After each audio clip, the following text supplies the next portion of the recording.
ونشهد أن لا إله إلا الله وحده لا شريك له له الملك وله الحمد وهو على كل شيء قدير أما بعد فقد قال الله تعالى أعوذ بالله من الشيطان الرجيم بسم الله الرحمن الرحيم قد أفلح المؤمنون الذين هم في صلاتهم خاشعون صدقت يا رب العالمين شكل درود إبراهيم اللهم صل على محمد وعلى آل محمد كما صليت على إبراهيم وعلى آل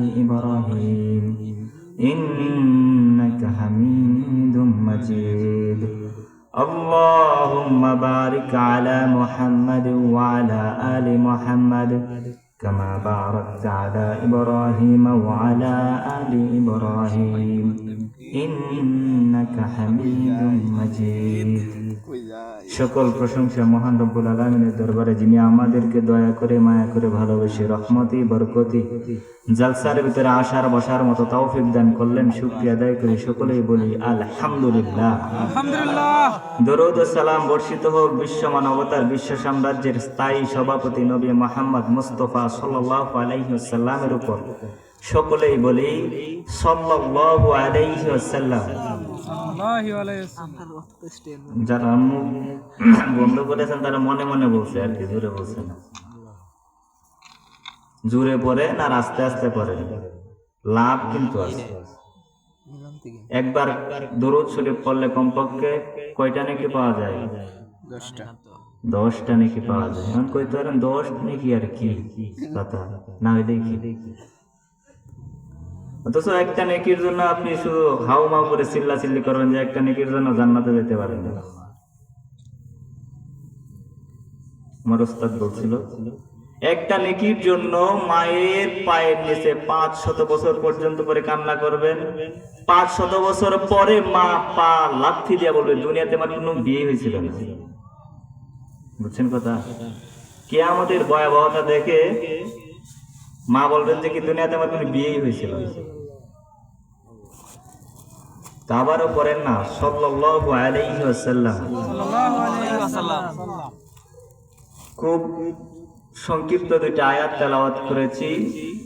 মুমিনের 1 নাম্বার সিফাত সম্পর্কে আল্লাহ রাব্বুল আলামিন বলেন মুমিন কারা, তাদের পরিচয় দিচ্ছেন। মুমিনের সফলতা কি তাও বলে দিচ্ছেন। আল্লাহ রাব্বুল আলামিন বলেন মুমিনরা সফল হবে না, সফল হয়ে গেছে। যারা মুমিন, মুমিনের সিফাত যারা অন্তরে নিতে পারছে তারা সফল হয়ে গেছে। এখন তো আমাদের তাহলে মুমিন হওয়া লাগবে আগে, যেহেতু সফল তাহলে মুমিনের সিফাতগুলো আমাদের অন্তরে নেওয়া লাগবে। মুমিন কারা? إنما المؤمنون الذين إذا ذكر الله وجلت قلوبهم। রব্বুল আলামিন বলেন নবী আপনি জানা দেন মুমিন কারা। মুমিন হলো তারা, রাহমাতুল লিল আলামিন কে আমার আল্লাহ বলেন নবী আপনি জানা দেন মুমিন তারা যারা আমি আল্লাহর নাম শোনা মাত্র তাদের অন্তরে ভয় ঢুকে যায়, ভীত হয়ে যায়, অন্তরটা কাঁপন ধরে যায়। আল্লাহর ভয়ে যারা ভীত হয়ে যারা কান্না করে তারা হলো মুমিন। হারাম কাজ করতে মন চায়, হঠাৎ করে আমার আল্লাহর কথা স্মরণ হয়ে গেল, আর সাথে সাথে বান্দা মনে করে যদি আমি এই কাজ করি আমার আল্লাহ তো সবকিছু দেখে। আমার আল্লাহ হয়তো মায়া করিয়া দুনিয়ার জমিনে গুনাহটা বন্ধ করে রাখবেন, গোপন করে রাখবেন, কিন্তু কিয়ামতের ময়দানে এই গুনাহ আমার কোটি কোটি বনি আদমের সামনে তেলাওয়াত করা লাগবে। আমার গুনার খাতাগুলো আমার নিজে পড়া লাগবে। ইকরা কিতাবাকা কাফা বিনাফসিকা। রব্বুল আলামিন বলেন হে আমার বান্দা শোনো শোনো, কিয়ামতের ময়দানে তুমি তোমার নিজের আমলনামা পড়বা। হবে, করবা না মানে? বলেন হুজুর লজ্জা লাগে। লজ্জা লাগলেও করা লাগবে। দুনিয়াতে করছেন কেন? আজকে আমার এই সম্মানের জায়গায় আমার যদি আল্লাহ রাব্বুল আলামিন যদি আমার গোপন গুনাহ যদি প্রকাশ করে দেন, সম্মানের চেয়ার থাকবে না, চেয়ারম্যানিত্ব থাকবে না, মেম্বারিত্ব থাকবে না, দুনিয়ার নামাতা পরির চেয়ার থাকবে না। আমার আল্লাহ দয়া করে মায়া করে গোপন রাখছেন, কিন্তু কিয়ামতের ময়দানে এই গুনাহগুলো আবার মানুষের সামনে আমার নিজে নিজেই পড়া লাগবে। ও বান্দা, একবার কি ভয় হয় না ওই দিনের কথা, যেদিন সন্তান বাবাকে চিনবে না, মা সন্তানকে চিনবে না, ওই দিন তোমার নিজের কথা নিজের আমল পড়া লাগবে। যেদিন আমলের জন্য সকলেই হয়রান হয়ে যাবেন, ওই দিন আপনার নিজের কুকামের কথা বর্ণনা করা লাগবে। যেদিন একটা আমলের জন্য জাহান্নামে যেতে হওয়া লাগতে পারে, ওই দিন আপনার যদি খারাপ কাজগুলো যদি ওপেন করে দেওয়া হয়, তাহলে অবস্থাটা কি হবে? অথচ আপনি একটা নেকের জন্য জান্নাতে যেতে পারবেন না, একটা নেকের জন্য আপনি আটকা থাকবেন।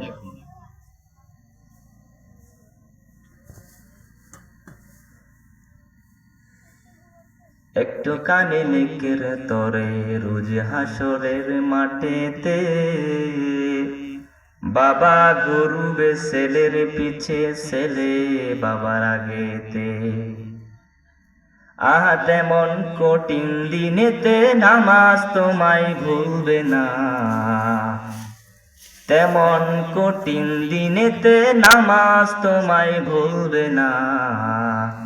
ঠিক মতো পড়িলে নামাজ জান্নাত হবে ঠিকানা। রব্বুল আলামিন বলেন নবী সফল কারা? রব্বুল আলামিন বলেন সফল তারা যারা মুমিন। রব্বুল আলামিন আবার নিজেই বলেন নবী আপনি জানায়া দেন মুমিন কারা। রব্বুল আলামিন নিজেই বলেন যারা মুমিন তাদের এক নাম্বার সিফত হলো তারা নামাজ পড়বে ভয় ভয়ে, ডরায়া ডরায়া। যেমন তেমন নামাজ তারা পড়বে না, যেমন তেমন তারা সেজদা দেবে না, যেমন তেমন রুকু তারা করবে না। সেজদায় যাওয়ার মাধ্যমে সাথে সাথে বান্দার চোখ দিয়ে পানি ফেলে যাবে আর বলবে আমি রবের সবচেয়ে নিকটে চলে আসছি। সেজদা যখন যায় বান্দা এবং রবের মাঝে আর কোনো পর্দা নাই, এত কাছে গেছেন আপনি। অথচ আমাদের তখনও মনে মনে হবে পূর্ব দিকের জমিনে ফসলটা এবার ভালাই হয়েছে মনে হয়। তাহলে এই নামাজ কি সফলতার মাপকাঠি? আমরা নামাজে দাঁড়াইছি, ম্যাক্সিমাম আমাদের বেশিরভাগ নামাজে এরকম থাকে, কয় রাকাত নামাজ পড়ছি এটা ভুলে যায়। মসজিদ ভর্তি নামাজে দেখবেন অনেক মনে হয় যে অনেক মুসল্লি কয় রাকাত নামাজ পড়ছে সে বলে গেছে। এই নামাজ কি সফলতার মাপকাঠি মনে হয়? তাও তো কেউ পড়ে, আবার কেউ বলে নামাজ না বললে আমার ইমান যে খুব পাক্কা, এটা একদম সেগুন গাছের কাঠের মতো গুনে ধরছে না। বুঝছেন কথা? ঘুমায় গেছেন? হুজুর কথা বলবে, আমি ছেড়ে দেবো এক্ষুনি, আপনাদেরকে কষ্ট দেব। তো সফলতার মাপকাঠি হচ্ছে এক নম্বরে যারা নামাজকে ভীতভাবে পড়ে, ডরায় ডরায় পড়ে, নামাজ কবুল হওয়ার নেওয়াতে পড়ে, তারা মুমিন।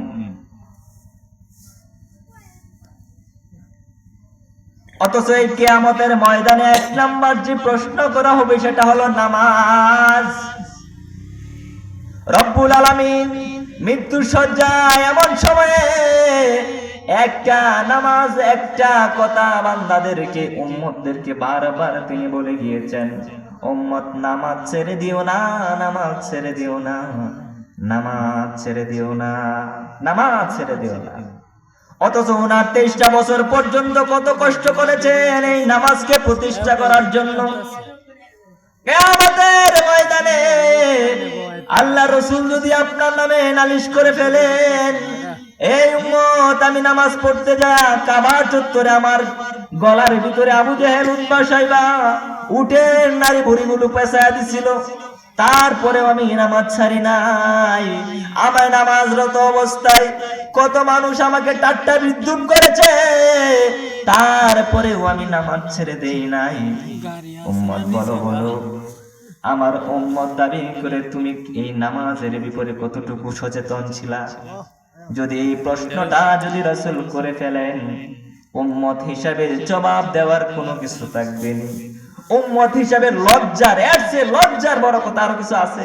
যে নামাজকে প্রতিষ্ঠা করার জন্য নামাজ পড়তেছেন রাসূল, এমন মুহূর্তে রাসূলুল্লাহর গালে গড়ায় শরীরের ভিতরে উঠে নারী বুড়ি দিয়ে একদম মাথায় ফেলছে।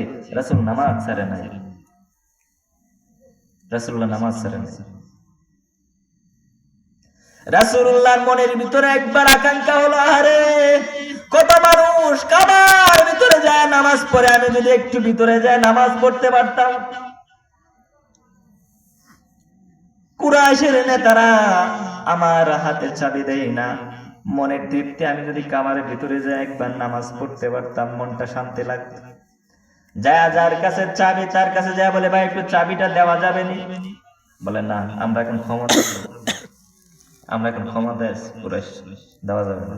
ক্ষমতায় থাকলে অনেকে অনেক কিছু দেখায়, যে বাপ দেখানোর দরকার না এটাও দেখা। দেখবেন দেখ মেম্বারের কাছে মানে সামান্য একটা বিষয়ের জন্য যাইতেছেন, এমন একটা ভাব লইতেছে মনে হইতেছে হ্যাঁ বিসিএস ক্যাডার প্রো ম্যাক্স। ক্ষমতা যা বলছে চাবিটা দেও না, একটু নামাজ পড়তাম, দেওয়া যাবে না, দেওয়া যাবে না। কষ্ট নাই, মক্কা বিজয় হয়েছে, এখন রাসূলুল্লাহর হাতে এখন ক্ষমতা অদল বদল আর কি। এই 17 বছর একদল ছিল, এখন আরেক দল আবার চেষ্টা করতেছে, আবার তারা যাবে, আবার নতুন করে আসবে, এভাবেই চলবে, আমরা এভাবেই থাকবো, সমস্যা নাই। থাকেন, আসেন, যান, শুধু আমাদের উপরে আপনারা জুলুম করেন। আমরা ছোট মানুষ, আমাদেরকে স্নেহর নজরে দেখবেন, ভালোবাসা দিবেন, আদর দিবেন, আমরাও আপনাদেরকে আদর করব, সম্মান করব। আমাদের উপর জুলুম করেন না। এক কার্ড আনতে যায়, সাধারণ একটা কার্ডের জন্য আমাদেরকে 15 দিন 20 দিন করেন না, আর গোপনে আবার টেহাও চাইেন না। যাক, রাসূলুল্লাহ মক্কা বিজয় করে মদিনায় মক্কায় ঢুকতেছেন। এবার উনি বিজয়ী বেশে আসতেছে, নেতা হিসেবে আসতেছে। উসমান রাদিয়াল্লাহু তাআলা বলছিলেন যে আমি তো ওই সময় ইচ্ছে ছিল আমি ওখানে বসে নামাজ পড়বো, এখন যায়া বিনয়ের সাথে যায় কইবে একটু চাবিটা দাও। নেতা, এখন সে প্রেসিডেন্ট, তারপরেও কইতাছে না জোর করে যায় চাবিটা লইবা, ওর বাড়ি ঘর হামলা করবা, কেন আমাকে চাবি দেয় নাই? আমরা তো আগের দিন আফা গেছে বিকাল বেলায় সব। আপনারা এরকম হয়েছে নাকি? হ্যাঁ, বিকেল হওয়া লাগছে না, আবার 2টায় গেছে, 3টাতে শুরু হয়ে গেছে, কার মাল কে নেই। হ্যাঁ, এখন চাবিটা নিবা, চাবিটা নিচ্ছে। রাসূলুল্লাহ এখন তৃপ্তি করে নামাজ পড়ছেন। এখন উসমান রাদিয়াল্লাহু তাআলা আনহু বলেন, ইয়া রাসূলুল্লাহ, চাবি আর আমি দিব না, চাবি দিব না। এই চাবির জন্য কত অত্যাচার নির্যাতিত হয়েছি, এই কাবার ভিতরে নামাজ পড়ার জন্য আপনি কত আহাজারি নোরাজরি করেছেন, কিন্তু কুরাইশরা দেয় নাই। আজকে চাবি পেয়েছেন, আজকে আমরা মক্কার নেতা আমরা দেব না। মুহাম্মদুর রাসূলুল্লাহ সাল্লাল্লাহু আলাইহি ওয়াসাল্লাম বলেন, আমি তো সেই নবী যেই নবী মায়ের কুলে অবস্থায় ইনসাফ শিক্ষা দিছি, কারো হক মেরে দেই নাই।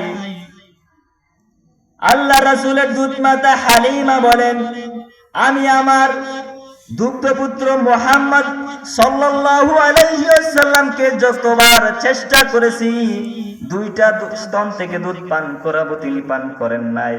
তিনি শুধু ডান দিকের দুধটা পান করেছেন, বাম দিকেরটা কোনোদিন পান করেন নাই। উনি ওনার চোখ দিয়ে এটা বোঝাতে চাই, মা আমাকে জোরাজুরি করেন না, আমার হক ছিল ডান দিকেরও দুধ পান করা, আমি পান করেছি। বাম দিকেরটা আমার দুধ ভাইয়ের হক, আমি আমার ভাইয়ের হক নষ্ট করার জন্য দুনিয়াতে আসি নাই। এ বন্ধু আমার, আল্লাহর নবী কুলে অবস্থায় উম্মতকে হকের শিক্ষা দেয়, ইনসাফের শিক্ষা দেয়, ভাইয়ের হক মেরে দেওয়া যাবে না। আর সেই নবীর উম্মত কত ভাইয়ের সম্পদকে লুণ্ঠন করে দেয়। ছোট ভাই মারা গেছে, ছোট ভাই 2টা বাচ্চা রেখে গেছে, 2টা বাচ্চাকে বউকে নিয়ে সারা রাত চেষ্টা করে কেমনে ঠকানো যায়। বুঝেন না কথা আমার? মনে করেন যে ভাই মারা গেছে, দুইটা ভাতিজা রাইখা এখন কালি কুটনামি করে কেমনে সম্পদ দেনতে আনা যাইবে। আপনি ওই উম্মত আর আপনি নবীর জান্নাতে যাবেন, নবীর সাথে জান্নাতে যাবেন, এত সহজ নেই। কারো হক মাইরা দিয়া জান্নাতে যাওয়ার চেষ্টা করা অসম্ভব। আমার এখনো মনে আছে, আমি তাবরুল মিল্লাতের যখন ছাত্র, প্রধান মুফতি সাহেব একটা কথা বলছিলেন, এই রকমের অপরাধী যদি কেউ থাকেন, কানে দইরা তওবা করেন, তার কাছে যায় মাপ চান। কেন? রব্বুল আলামিন বলেন, কুল্লু নাফসিন বিমা কাসাবাত রাহিনা। রব্বুল আলামিন বলেন, রাসূল আপনি জানায় দেন, প্রত্যেকটা মানুষ কিয়ামতের ময়দানে জবাব না দেওয়া পর্যন্ত এক পা এগিয়েও যেতে পারবে না, এক পা পিছুতেও পারবে না, স্টিল দাঁড়ায় থাকবে যতক্ষণ পর্যন্ত এই জমি জামার হিসাব যতক্ষণ পর্যন্ত না বুঝায়া দেয়। অন্যায় ভাবে হক নষ্ট করেছে, মানুষকে ঠকাইছে, যতদিন পর্যন্ত সেই হিসাব না দিবি ততক্ষণ পর্যন্ত বান্দা নড়তে পারবে না। এইরকম অপরাধী যদি কেউ থাকেন, তাহলে এখনই শুধরায়া যান। আমি জানি আমরা সবাই বসে রয়েছে, জিব্রাইল আমিনের ছোট ভাই, আপনারা এরকম কাজ করতে পারেন না। হ্যাঁ, জান্নাত থেকে তো আসছেন, এরকম কাজ করতে পারেন না, কিন্তু ভুলে করছেন না তো কি কর? আপনি যে ফুবের জমিনে যায় কোদাল দেয়, কেউ দেখছে না, 4 আঙ্গুল ঠেলা মেরে হেঁকে দিচ্ছেন, ভুলে করছেন? জীবনে ভুলে করছেন? এটা ইচ্ছা করে করছেন। আপনি কান্না করলে বিশ্বাস করবো কেউ? ভুলে ভাই পুরাটা লড়াই আছি, এই আকাম কেউ ভুলে করে না, জান্না করছে। আর এই গুনাহ কিয়ামতের ময়দানে, যে হুজুর সাক্ষী, আমি যদি ভুল করি তো হুজুর নগদ ধরায় দেবে। এই গুনাহ, কাউকে ঠকানির গুনাহ, এই যে আইল ঠেলাঠেলির গুনাহ, ছোট ভাইয়ের বা এতিম বাচ্চাদেরকে ঠকানির গুনাহ, বোনের হক নষ্ট করার গুনাহ, এই গুনাহগুলো নিয়ে আল্লাহর দরবারে যাবেন, যতক্ষণ পর্যন্ত জবাব না দিতে পারবেন 1 ইঞ্চি নড়ার সামর্থ্য আপনার থাকবে না, যতই বাহাদুর আপনি থাকেন। সাবধান হয়ে যান। তো বলছিলাম, নামাজ, যারা মুমিন তারা নামাজ পড়ে ভয়ে, শুধু সেজদা দেয় না আর ওঠে না। আমি রেখে দিচ্ছি এই পর্যন্তই। আমার আসার আরো অনেক আগে কথা ছিল, ওইভাবে আসতে পারি নাই, তাই লম্বা কথাও বলতে পারি নাই। যদি হায়াতে থাকি, আল্লাহ রাব্বুল আলামিন অবশ্যই আবার দেখা হবে অন্য কোনো জায়গায়। আল্লাহ রাব্বুল আলামিন যেন আমাকে দ্বীনে হকের উপর অটল থাকার তৌফিক দান করেন, আর আপনাদের সাথে মিলেমিশে থাকার মতো তৌফিক দান করেন। সবাই আমার জন্য দোয়া করবেন। যে কথাগুলো বললাম সমস্ত ভুল আমার পক্ষ থেকে, ভালোগুলো আল্লাহর পক্ষ থেকে।